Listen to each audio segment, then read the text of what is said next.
வணக்கம். உங்கள் வாசுராஜா. நண்பர்கள் அனைவருக்கும் வணக்கம், வாழ்த்துக்கள். இன்றைய பதிவில் நாம் பார்க்க இருப்பது எனது நிலத்தடி நீர் ஆய்வு அனுபவம். அதை பற்றி தான் நீங்கள் பார்க்க போகிறோம். My ground water source experience அப்படிங்கிறத பார்க்கலாம். அந்த தலைப்பில் பார்க்கலாம்.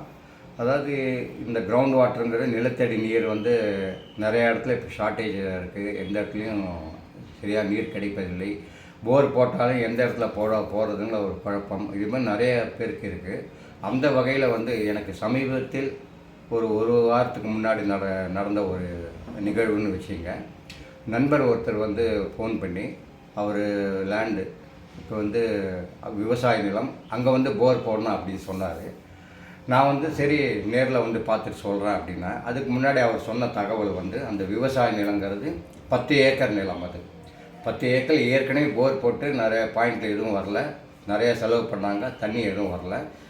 இத்தனைக்கும் அவங்க ஜியாலஜிஸ்ட் அப்படி சொல்கிறாங்க இல்லையா, அதாவது புவியியலாளர். அவங்க ஜியாலஜிஸ்டோட ஜாப் என்னென்னா, பூமிக்கு எந்த இடத்துல என்ன இருக்குது, நிலம் எங்கே, அதாவது நீர்வெளிகள், கனிம வளங்கள், இதெல்லாம் கண்டுபிடிக்கிறவங்க. பல இன்ஸ்ட்ருமெண்ட்லாம் வச்சு அவங்க நிறைய இடத்துல பாயிண்ட்டு மார்க் பண்ணி கொடுத்தாங்க. அந்த இடத்துலையும் அவங்க கொடுத்த பாயிண்டில் தண்ணி வராதனால அவங்களுக்கு ரொம்ப வருத்தப்பட்டு என்கிட்ட இதை சொல்லி நீங்கள் பார்க்க முடியுமா அப்படின்னாங்க. அதை நான் ஜென்ரலாக எப்படின்னா, ரொம்ப முக்கியமாக அழைப்பின் பேரில் தான் நான் போகிறது. மற்றபடி நான் இதுக்காக தனியாக எதுவும் போகிறதில்ல. ஸோ அவர் நம்பருக்கு அவர் வேண்டியவர் கேட்டுக்கொண்டதற்கு இணங்க நான் கிருஷ்ணகிரி போய், கிருஷ்ணகிரியில் பர்கூர்னு சொல்லக்கூடிய இடம், அந்த இடத்துக்கு போனேன். 10 ஏக்கர் நிலம். முதலில் நான் என்ன பண்ணேன்னா, அந்த ஆய்வு ஃபுல்லாக மேற்கொள்கிறதுக்கு எந்த இடத்துலேருந்து எப்படி போகணும், எந்த இடத்துல செழிப்பாக இருக்குது, அது ஃபுல்லாக மரங்கள், தோட்டங்கள் உள்ள இடம். அது ஃபார்ம் லேண்டுன்னு வச்சுங்க அந்த இடத்துல. ஸோ இதுக்கு முன்னால் எப்படின்னா, நான் சொல்ல வேண்டியது இது எல்லாமே என்னால் தான் நடந்தது, எனக்கு வெற்றி கிடைத்து சொல்வதில் எனக்கு துளியும் பெருமை இல்லை. இதற்கு காரணம் எனக்கு பக்கபலமாக இருப்பவர் எனக்கு குருநாதர் மற்றும் சித்தர்கள், மகா பெரியவர் யோகி ராம் சூரத்குமார், கணக்கம்பட்டி சாமிகள் எப்போவுமே கூட இருப்பாங்க அப்படிங்கிற நம்பிக்கையில் தான் நான் இந்த ஆய்வை தொடர்ந்து ஆரம்பித்தேன். எனக்கு சுமார் 3.5 மணி நேரம் பிடிச்சது. நான் அந்த இடத்துல ஒரு 12 போர் பாயிண்ட்டை நான் கொடுத்தேன். 12 பாயிண்டில் அதில் எது பெஸ்ட்டு பாயிண்ட்டு அப்படின்னு 2 செலக்ட் பண்ணேன். அந்த 2ல் எது இன்னும் ரொம்ப அதிகமாக தண்ணீர் ஊற்று வரக்கூடிய இடம், பூமிக்கு எங்கேயும் பார்த்து இந்த இடத்துல போடுங்க, குறைந்தது 300 அடி போட வேண்டும், அதுலேயே வந்துடும் உங்களுக்கு தண்ணி. ஆனால் கீழே போனீங்கன்னா கொஞ்சம் கல்லெல்லாம் வரும், அதையும் கீழே தாண்டி தான் நீங்கள் போகணும் அப்படின்னு சொல்லியிருந்தேன் அவங்களுக்கு. அவங்களும் போர் வண்டி உடனே அரேஞ்ச் பண்ண, இருக்கும்போதே வண்டி வந்துருச்சு. நான் ஆனால் அந்த இடத்துலேருந்து கிளம்பி நான் பெங்களூர் வந்துட்டேன். ஸோ அங்கே போர் போட்டு நைட்டு ஃபுல்லாக போட்டு அடுத்த நாள் காலையில் எனக்கு ஃபோன் பண்ணாங்க. சார், எனக்கு 300 அடியில் தண்ணி வந்தது, முதல் விஷயம். 2வது 350 அடி வரைக்கும் என்னால் போக முடிந்தது, அதுக்கு மேல் போக முடியவில்லை. ஏன் அப்படின்னா, அதுக்கு மேலே அந்த வாட்டர் ப்ரெஷர் ஜாஸ்தி வந்ததுனால ஃபர்தர் டெப்த்து போக முடியல அப்படின்னு சொன்னாங்க. இது ரொம்ப ஒரு மகிழ்ச்சியான விஷயம். இது ஒன்று. இதே போல் சென்னையில் கடந்த மாதம் நான் சென்னையில் போயிருக்கும்போது ஒரு இடம், புத்தக உரிமையாளர், பதிப்பாளர், அவர் புக் பப்ளிஷன் வச்சுங்க. அந்த இடத்துல அவங்க வீட்டுக்கு போர் கேட்டிருந்தாங்க. நான் அந்த இடத்துல போய் இந்த இடத்துல போர் போடுங்கன்னா, இதில் என்ன ஒரு ஆச்சரியன்னா, அவர் சித்தர் வழிபாடு பண்ணுறவர், ரெகுலராகவே அவங்களுக்கு ஒரு சித்தர் வச்சுருக்காங்க. அந்த சித்தரை வணங்கிட்டு வராங்க.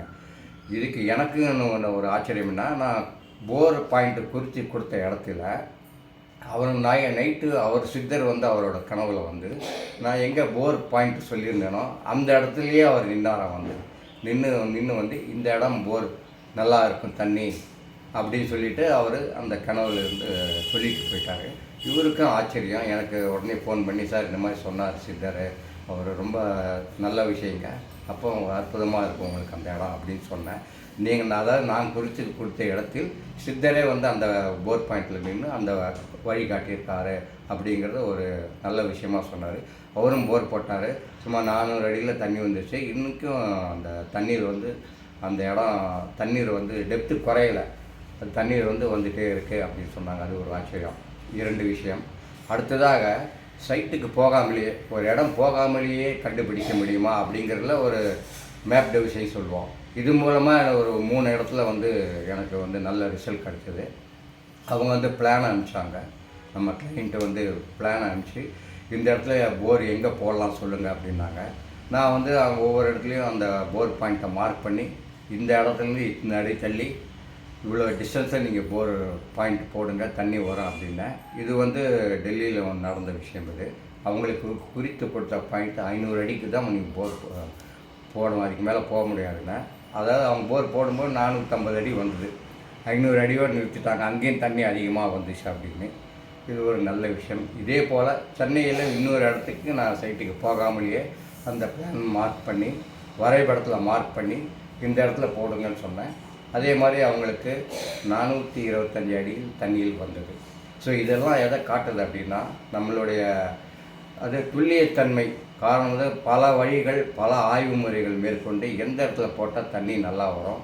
நம்மளுக்கு வந்து ஒரு சக்திங்கிற சொல்லி சித்தர்கள் குருநாதர்கள் சக்தி தான், அவர்களும் சேர்ந்து கூட இருக்கும்போது இந்த துல்லியத்தன்மை இன்னும் அதிகமாக நமக்கு கிடைக்கிறது என்பதை இதன் மூலம் தெரிவித்துக் கொள்கிறேன். மீண்டும் அடுத்த பதிவில் சந்திப்போம். நன்றி நண்பர்களே, வணக்கம்.